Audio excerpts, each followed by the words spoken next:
नमस्कार. नमस्कार. घ्या उखाणा. कळी खुली अनहसी, कळी खुली पवनथी, सतीशનું નામ લેવું છું, सर्वदा मोठाना आशीर्वादથી. बरं, आणि आता मराठीत कसं घ्याल? कळी खुलली आणि खुदकन हसली, वाऱ्याच्या वेगाने सतीशरावांचं नाव घेतली, सर्व मोठ्यांच्या आशीर्वादाने. अरे वा वा वा. बोलवा त्याला. बोलवा, हाक मारा. તમે અહીંયા આવો. તમે અહીંયા આવો. આવજો. नमस्कार. नमस्कार. नमस्कार. कुठलं बालपण, माहेर कुठलं?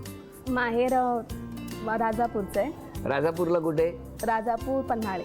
अच्छा अच्छा, मग तिकडेच होता बालपण, सगळं तिथेच गेलं? नाही, बालपण मुंबईला आणि फक्त असं म्हणजे एवढं गाव जाऊन तिकडे. हां.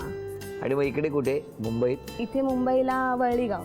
वरळी गाव. हो. मग तिथे घरी कोण कोण होतं? तिथे आई वडील बहीण आहे, एक भाऊ आणि मी. आणि शाळा कुठली? शाळा जनता हायस्कूल. जनता हायस्कूल वरळीला. वरळीला. तुमचं बालपण कुठलं?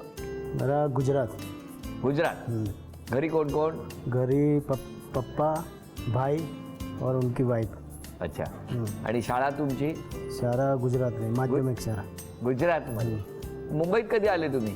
2000. 2000. आणि मुंबईत कुठे आले राहायला?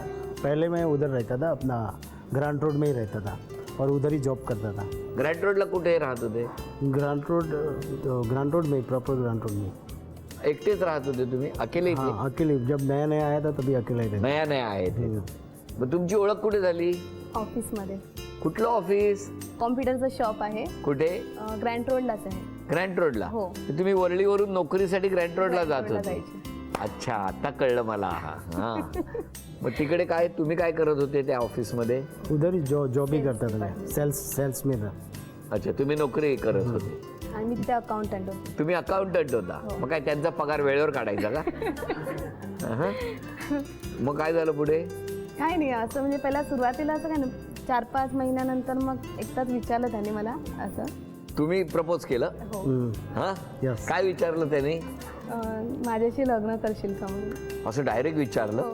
तुम्हाला अंदाज आला होता ते विचारणार? नाही, असा अंदाज आलाच नव्हता. मग कसं काय डायरेक्ट विचारल्यावर तुम्हाला टेन्शन नाही आलं? नाही, मला टेन्शन म्हणजे पहिला मला वाटलं की असं मस्करी करायची भरपूर सवय आहे ना, तर मला वाटलं असंच मस्करीमध्ये विचारत असतील.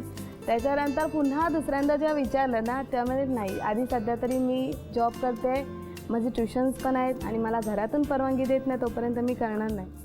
पण जर योग असतं ना की जसं करायचं असतं तसंच होतं लग्न. आमचं वळूनच लग्न झालं शेवटी. हो, पळून झालं? हो. काय सांगताय? काय तुम्हाला काय धावायला आवडतं का? पण ह्यांच्या बोलण्यावरून कधी तुम्हाला अंदाज आला नव्हता की हे कधीतरी प्रपोज करतील? मस्करी करण्याचे भरपूर आहे सवय, त्याच्यामुळे कधी अंदाज केलेलाच नव्हता. तुम्ही मस्करी बरं केलात. हो ना. Paneer mushroom stick with barbecue sauce करण्यासाठी लागणारे साहित्य: किसलेलं गाजर, उकडलेला बटाटा, पनीर, तांदूळाचं पीठ, रवा, मटार, मशरूम, कोबी, मीठ, मिरची, कोथिंबीर आणि बार्बेक्यू सॉस. कृती: प्रथम एका बाउलमध्ये किसलेलं गाजर, उकडलेला बटाटा, कुस्करलेलं पनीर, मटार, मशरूम, हिरवी मिरची, कोथिंबीर, कोबी, मीठ आणि तांदूळाचं पीठ घालून सर्व एकजीव करून घ्यावं. तयार मिश्रणाच्या स्टिक बनवून रव्यामध्ये घोळवून गरम तेलात तळून घ्याव्यात आणि सर्व्ह कराव्यात. मामी, कोणता भक्त हाक मारतो आहे? ध्यानात इतके मग्न आहात. बाणाईला भेट घ्यायची आहे देवी. वाटलंच मला. ही अस्वस्थ असणं स्वाभाविकच आहे. तिच्या दृष्टीने हे सारंच गोंधळून टाकणार आहे. अशा वेळी तिला तुम्हाला किंवा मला भेटावं असं वाटणं हे स्वाभाविक आहे. नमस्ते अंकल जी. वो हमें आपसे कशा करता आलेस तू इथे? विकीची चाडी करायला? काय समजतो काय स्वतःला तू? अरे आजारपणात माझा जीव वाचवला म्हणून घरातल्या पोरी बाळींवर. अरे कुठून कुठून येता तुम्ही, नाही ते उद्योग धंदे करता इथं. खपवून घेणार नाही मी सांगतो तुला. मी फार वाईट माणूस आहे, लक्षात ठेव. पोलिसात देणार होतो तुला. केवळ विकी आडवा आला म्हणून लक्षात ठेवलं, ते इथून दिंड काढणार होतो तुझी मी. मामा, आता आपण काहीच करू शकत नाही.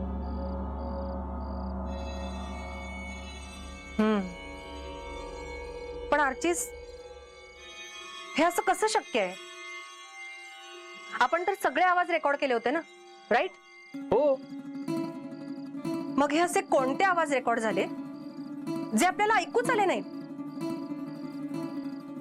I mean, how can it be possible?